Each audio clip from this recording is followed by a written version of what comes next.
Check the description for the following discount codes. Today you find me in Hemmingford Grey outside VR Sim. As you can see, really nicely sign written on this lovely M3 here. I must say I'm a little envious of Matt's car, as well as all the toys he's got hidden inside there that I'm going to go and have a play with. What you can do here at VR Sim is, much as the name implies, you can try some virtual reality sim racing. He's got some G2s set up on a couple of motion rigs, 5 DOF motion rigs, running Assetto Corsa, and you can come here, book a half-hour slot and have a play with all these different toys. You don't have to use a VR if you don't want. There is also a static single screen in front of each rig. But what I'm going to do is take my eyes away from this lovely looking car that I can't have, go inside, see Matt, and he's going to tell us a little bit more about what they do here. Right, I'm here with Matt at VR Sim, and he's going to tell us a little bit about what he does here, why he started the business, and also the type of customers we get. So Matt, tell us a little bit about what you do. Thanks. So we started, just at the start of lockdown this year, really. The idea came to me this time last year when my son started to get a bit more into computer games. So I bought a rig to game with him. And then from that, the whole idea of the motion and VR and sim racing was born from that. Yeah. We've been open since mid-May, had a fairly wide range of people in, from children sort of 7-8 years old who can barely reach the pedals and barely know what a car is, right through to people in their 70s who've had no experience of sim racing or no experience of VR, and they're the guys who tend to get motion sickness fairly quickly. We'll then switch back to the screens and they can use those. And we've had sim racers in who have experience of Assetto, AMS2, various other racing games, and want to know what it's like when it's all tied together as one package. Yeah, that sounds good. So a mixture of people, some people perhaps just wanting to try things out for the very first time that they've never tried before. Yeah.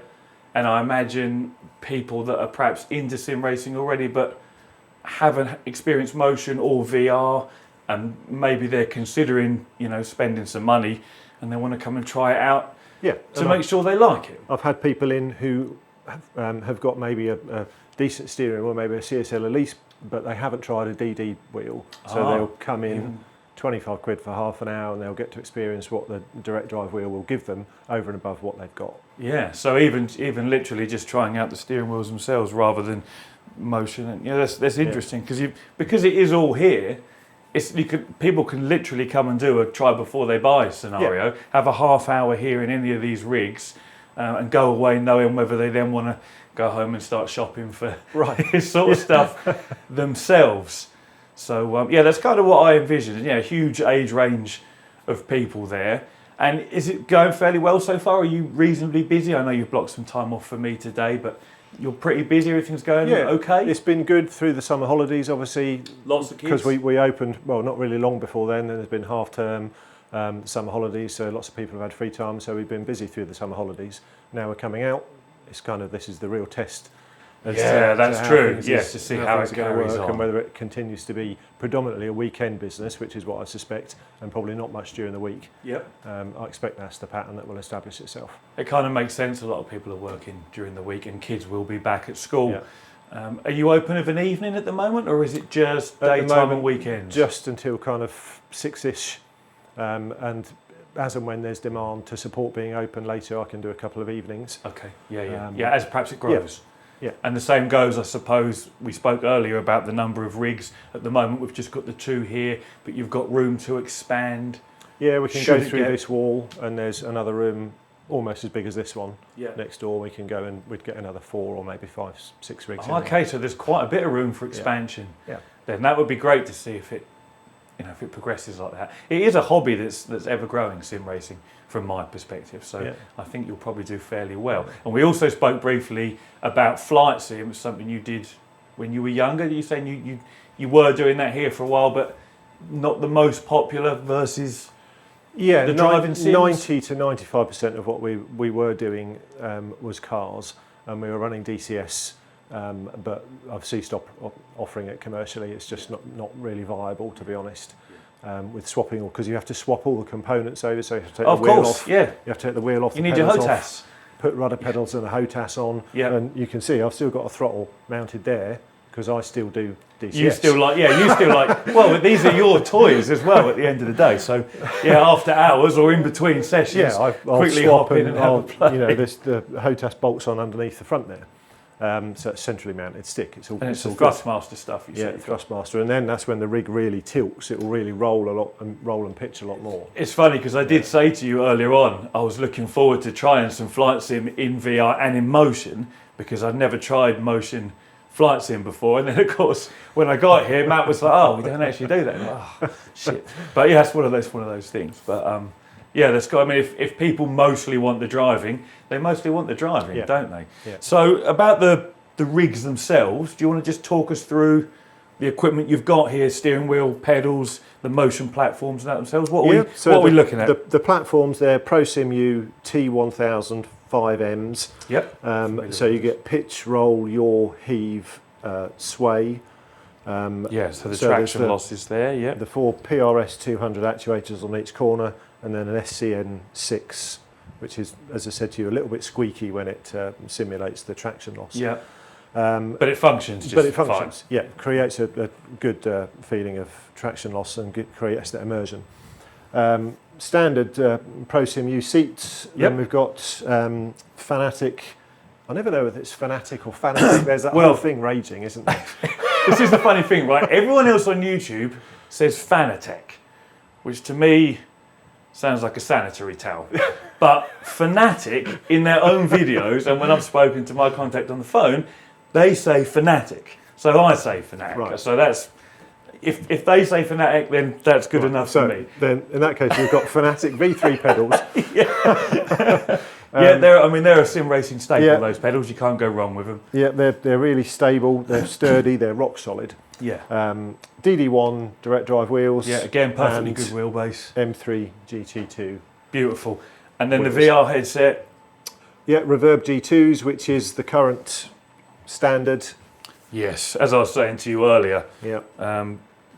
the best use case scenario for a G2 is sim racing or flight sim. Yeah. You know, when I reviewed this, the only sort of major drawbacks with it was the controller tracking, which of course we don't use Yeah. in sim racing. They're a bit buggy when they first came out. Yeah. They're the second headsets and the second cables. Oh.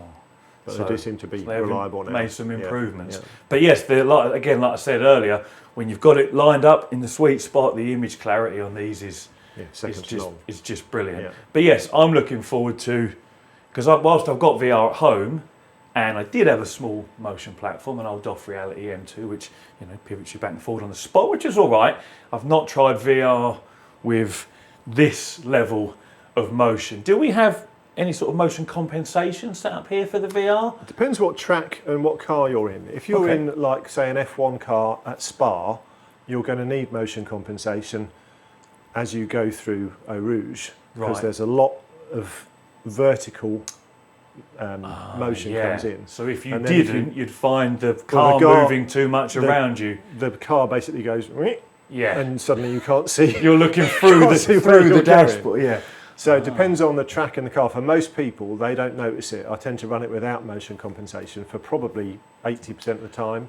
But This- then if someone comes in and wants to do F1 style and they want to do Spa or one of the other high-speed circuits, that's when you need You'll the put it on. compensation. That makes a lot of sense to me because I've not tried anything with motion compensation before, because I was kind of the opinion that a small amount of independent movement, so you from the car, is quite natural in real life, because Yeah. when we drive a car and the car's throwing us around, There is a our bit of head, head movement. yes, Yeah. your head isn't stuck rigid to the, Yeah. you're not welded to the seat, so you move parallel all the time, RoboCop style. Your head does, and you naturally try and keep your head level. So when the car's moving and dipping as we're driving, our heads sort of naturally compensate. So that was my sort of Yeah. thinking. I'm like, a little bit of movement surely is fine, which Yeah. correlates with what you just said there, Yeah. because most of the time you Yeah. run without it.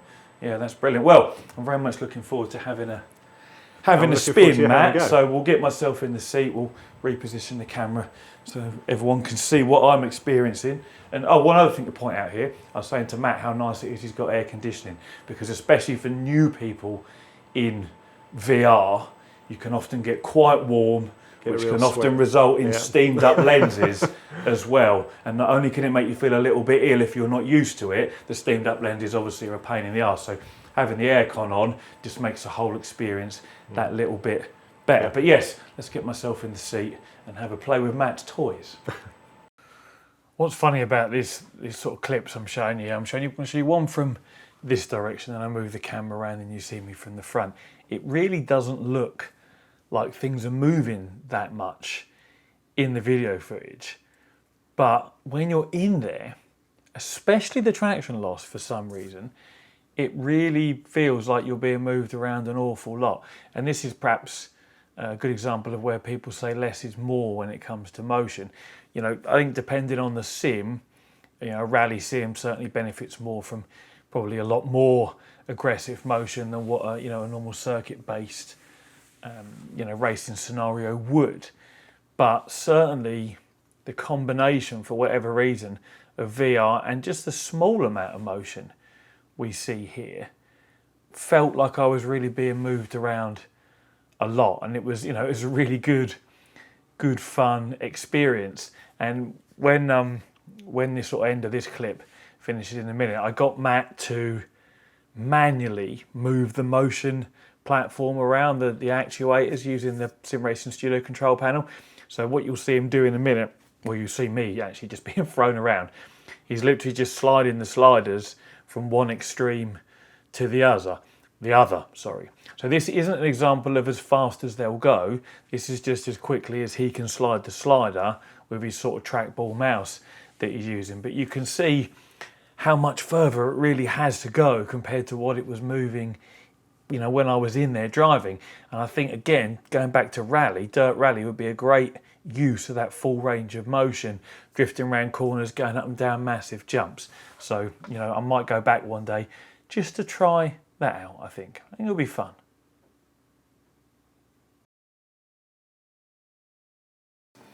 Well, I've just finished flying around in the G2 and Matt's somewhat awesome rig he's got set up here.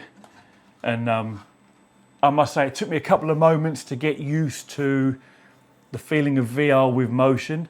Took a little bit for my brain to adjust, because whilst I have VR at home, I don't have motion. That took a couple of minutes to get used to. But once I did get used to it, and you start feeling the physical cues and your brain tunes into what you're seeing with what you're feeling, it's really quite a good experience. And if you haven't ever experienced VR or motion, or the two together, or even just high-end equipment, like Matt was saying, people have come here just to try out direct drive wheels because they haven't tried one before, and maybe you want to see, you know, what the difference is before you dig deep into your wallet, then this is definitely the place to come and try all these things out. I think you just said it was 25 quid for half an hour. Yeah, so it's not a huge amount of money, especially if you're thinking about maybe dropping a few thousand, you know, on wheelbases or VR equipment or motion equipment. You know, certainly coming here and having a good play before you do is a great idea. And also, as Matt says, people just come in to practice, you know, tracks that they perhaps look to go on in real life and get some time here, because VR does give you that proper depth perception that you don't have on a flat screen. But also, should you not get on with VR, you can race just using the monitors here in front of us as well. You're not forced, he's not going to force you to use VR and pass you a sick bucket. You're free to do what you please to a certain extent. But the motion whilst in VR probably doesn't look a lot from the outside, so on the footage there.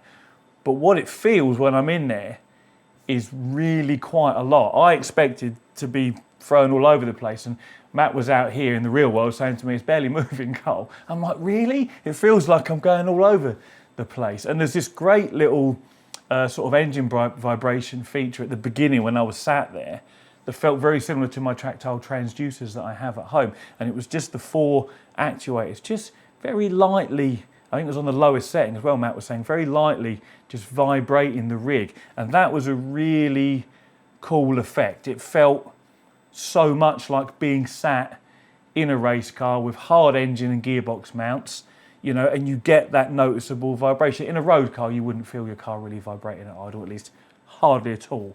But if any of you have got track cars or proper race cars and you're on poly mounts or even hard mounts some people use, the car really does vibrate and shake. But that disappears as you then set off around the track, so that the motion, so the motion can then report back more about what the road is doing, you know, curbs and rumble strips and undulations in the surfaces and that. And you know, this stuff takes a fair bit of time to tune and get to how you want it. And Matt was saying he's based the sort of GT3 feel on what his M3 feels like, which you'll have seen in the background of my intro that I was outside.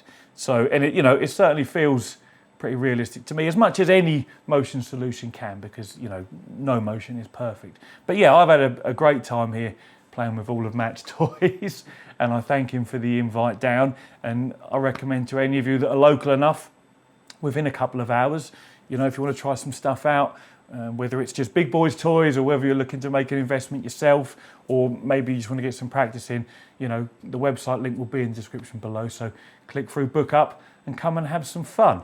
But yeah, that's me done here for today. As always, thank you very much for watching, and take it easy.